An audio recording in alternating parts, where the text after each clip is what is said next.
And we're back. We're back. And sort of recap. Google search used to be good. It was good. And I remember a time that was like the tech breakthrough that everyone was like, fucking believe this shit? It's like magic. I feel like it was a slow burn. Yeah. But then it just was so ubiquitous at some point that it was just like, people just assumed it would always work. Yeah. Right. Yeah. There was like a time in the late 90s, early aughts where people were like, it was cool. People were like, here, let me Google that. Right. Or it was like a skill Google where, as a verb. Not anymore.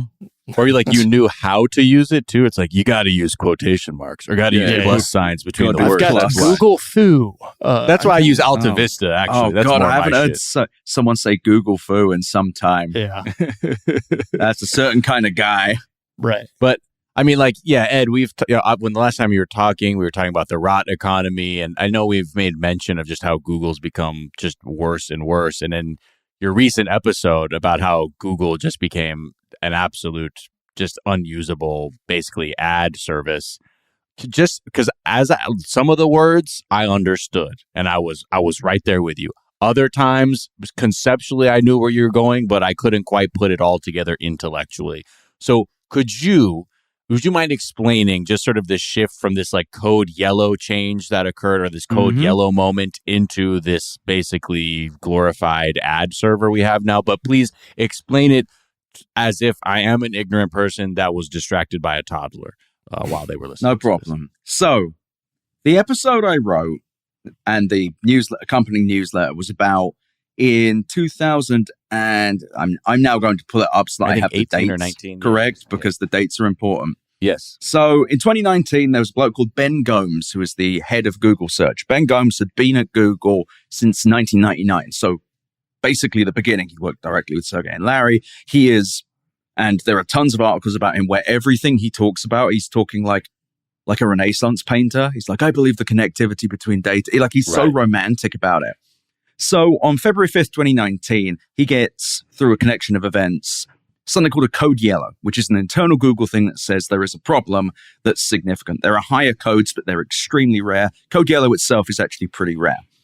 So what happened was this code yellow was the revenue and ads side of Google saying, Google search, you are not making us enough money.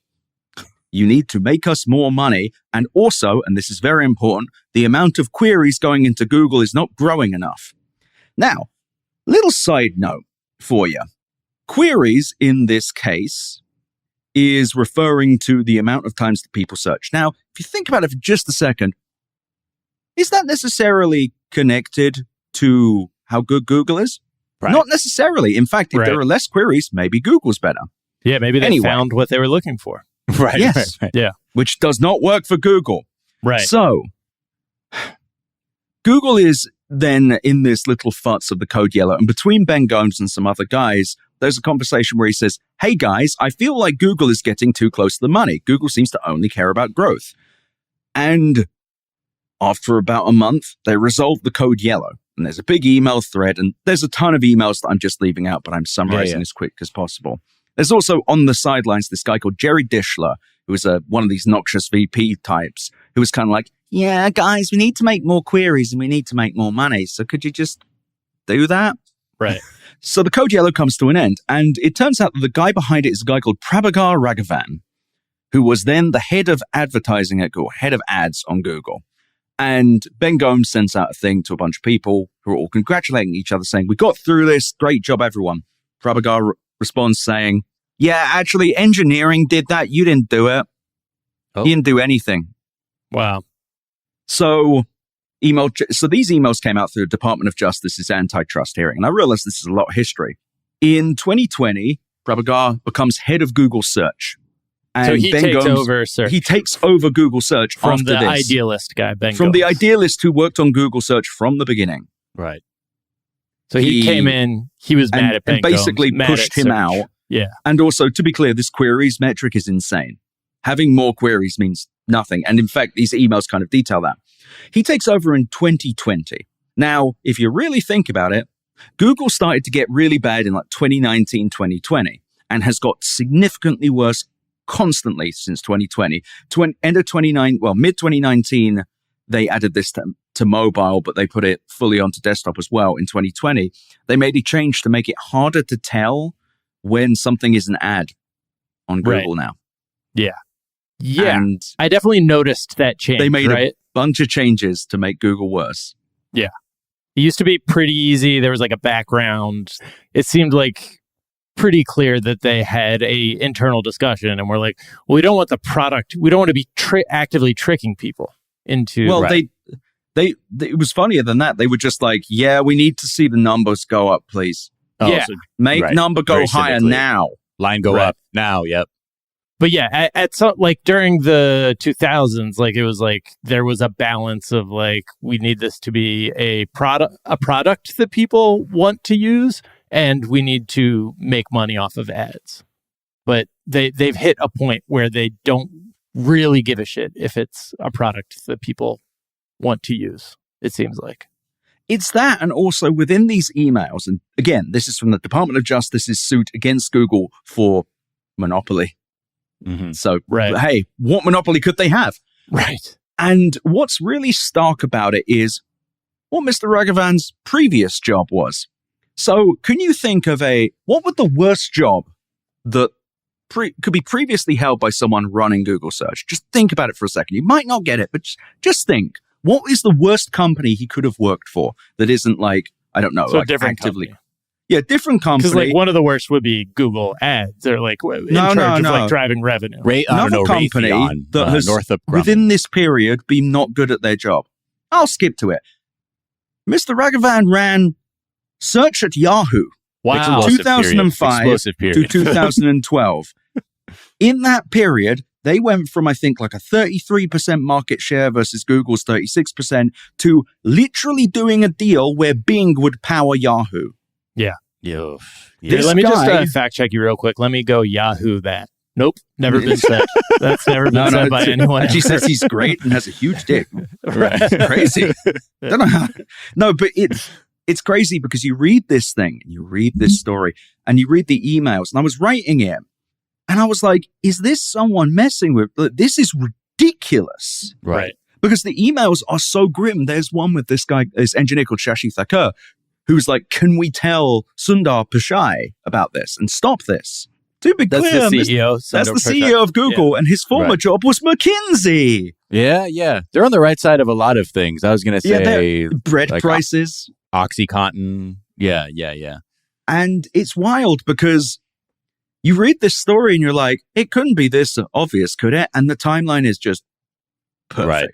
Yeah. And I will actually say something. I'm previewing something I'm working on. The only time I've ever seen worse than this story is in my next newsletter about Facebook. Yeah. Well, you don't have emails in this chain where someone is like, yeah, actually, it's good. The product sucks. Right. I actually like this. This is good. I've got documents where there's someone writing, yeah, here are the changes we've made at Facebook to increase engagement that made Facebook worse. Yeah. Right. Worse for the user. And guess who? Guess what? COO of Facebook, Sheryl Sandberg, until 2022, McKinsey. Yeah. No kidding. The people that run Facebook right now, all product managers, all growth people. This is tying it back to Google. The people in charge are management consultants, ads people, revenue people. They're not the people who build anything. They are parasites. Yeah. It's sort of like what, private equity does to like any other business. Like, we don't know this business innately at all. We just know how to make the line go up. And if that means everything falls apart, like, then great. What are they going to do? We have the monopoly. Right. What was the way that search even was making ads before, or making generating revenue before the ads? Or they're just saying we need to blend? It wasn't. So Search, but to be clear, at this point, like 2019, Search was making them tens of billions of dollars. Sure.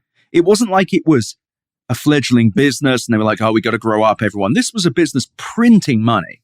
Right. It was a beloved product that everybody used, that everyone was like, man, I'm glad that Google exists. I'm glad that Google isn't bad. Right. And it was almost kind of magical. You just find everything. Now, because the people in charge are thinking, how do we keep people on Google more? How do we make people use Google more? Versus how do we make Google good? Yeah. It sucks. And it's across almost every tech platform you look at. This is because I spoke about the rot economy last time, but since then, I've done a lot of work actually covering the actual rot. Because you can speak big picture and you can say, Right. okay, yeah, things are bad, thing bad, people bad, look at bad person.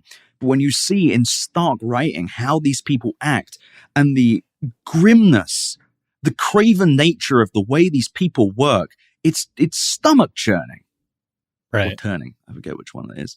And it's disgraceful, but also these people have names. I genuinely think that just by saying Prabhakar Raghavan, Sundar Pichai, all them, Sheryl Sandberg, Lars Backstrom, like all of these people have names. I'm not saying do anything. I'm just saying that I genuinely think that they will stop doing quite as many bad things if we keep saying it. Right. Because Prabhakar, for a man who runs an $100 billion a quarter, I think, revenue property, just Google search. Right. He is very, very quiet. No one had really heard of it. He'd been mentioned. There was a Wired article.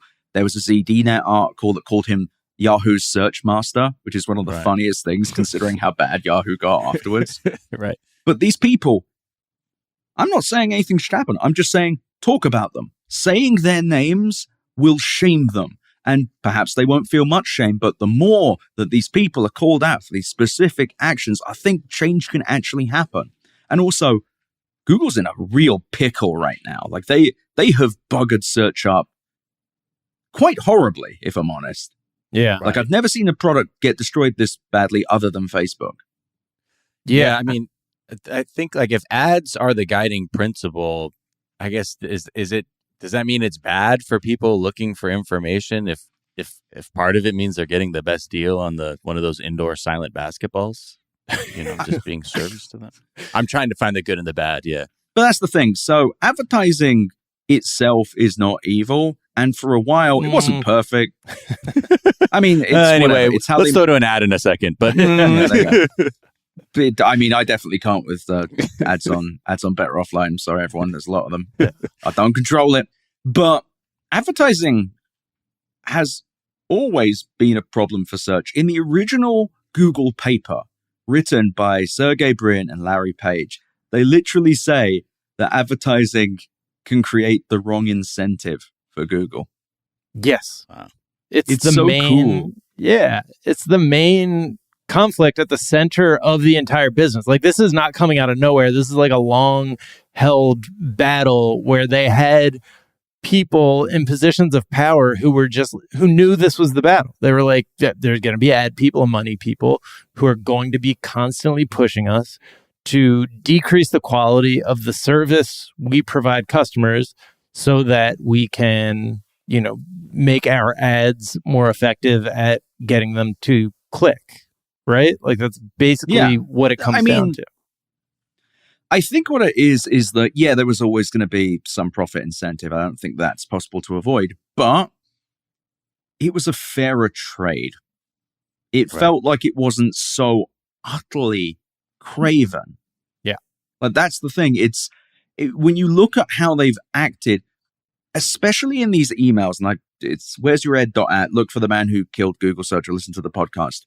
These emails, the people fighting against this are saying things out of a disaster movie. They're like, I'm afraid that all we care about is growth. The money is getting too close to search. Ads are getting too close to search. Is there any way we can stop this? I'm not signing up to this kind of thing. This will create bad incentives. All of the warnings are there. And then some guy's like, no, cram it.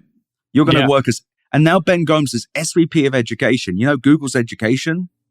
Like, they're sure we all have interfaced with Google's education. They put him on the island from The Prisoner. He's gone. This man has been put in a box probably because they can't fire him. And he's much more valuable in the corner than he is out there talking to people like me. Yeah. Right. Because I would be on a plane to go and talk to him. But hey, Ben Gomes.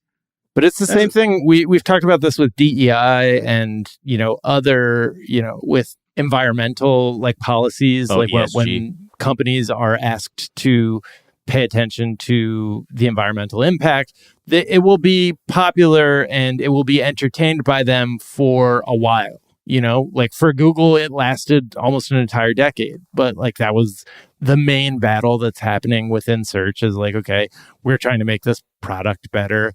The money people are trying to, take it over. And eventually they wear you down because Wall Street is ultimately the thing that the people at the very top end up getting kind of inundated with, to the point that it's like, it's their entire incentive structure. So it just feels like, the whole thing is just management people and above conjugating the desires of Wall Street down through the people who are actually building products that customers use. And, basically that is the conflict that we're seeing happen over and over again.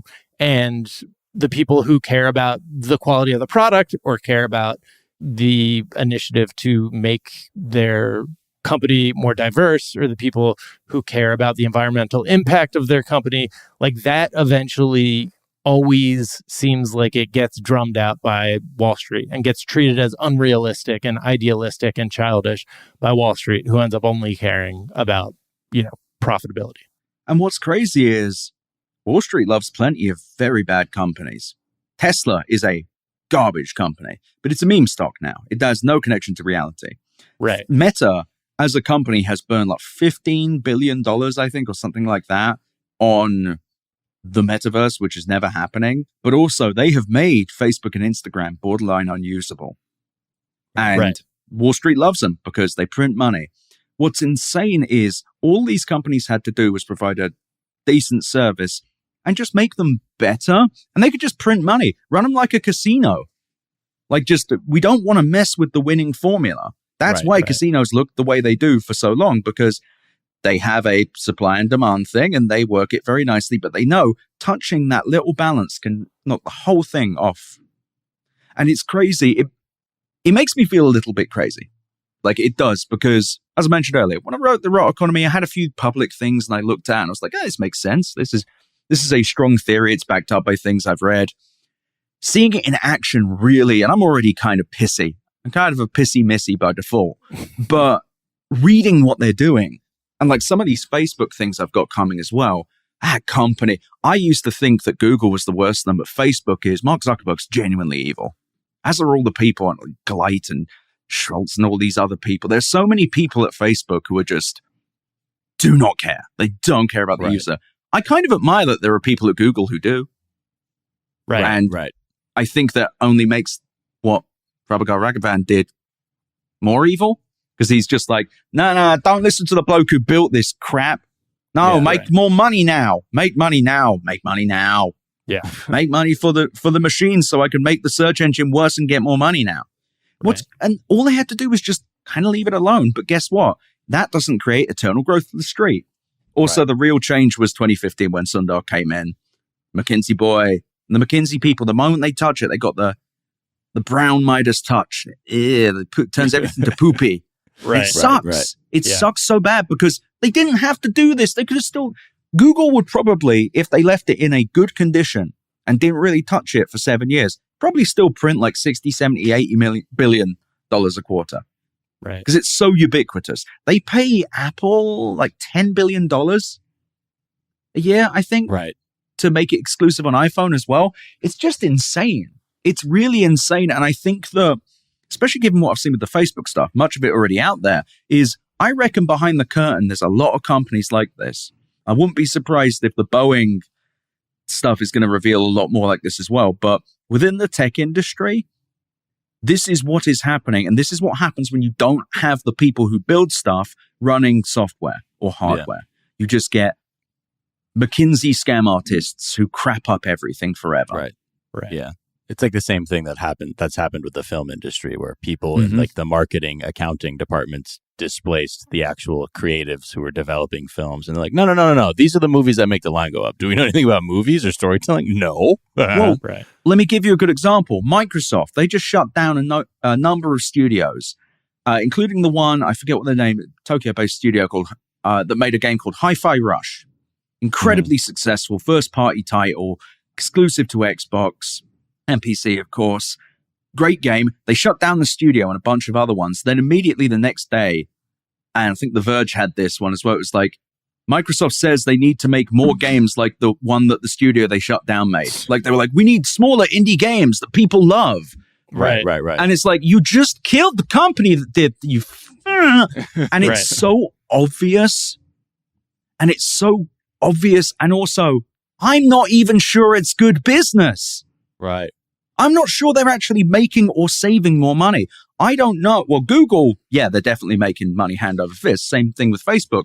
But these things with game studios in particular, and the same with entertainment, it's like, you're not actually making money off of this. You're just like, I gotta find $50 million somewhere.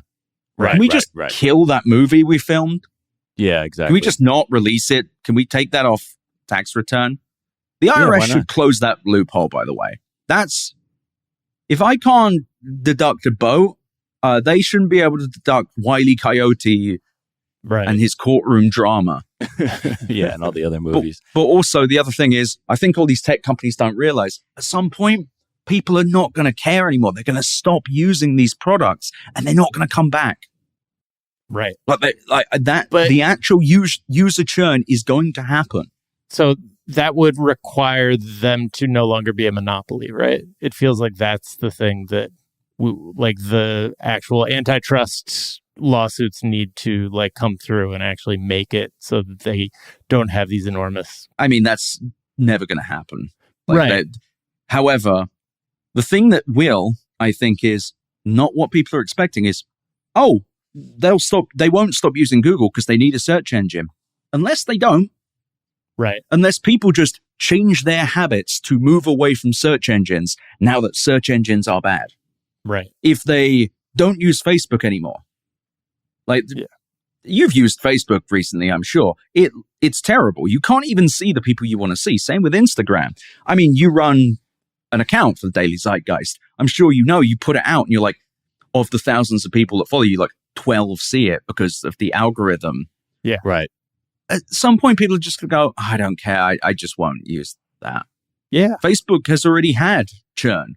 They've had, over the last 10 years, a decent amount of churn. They've picked up new users, but it can go the other way.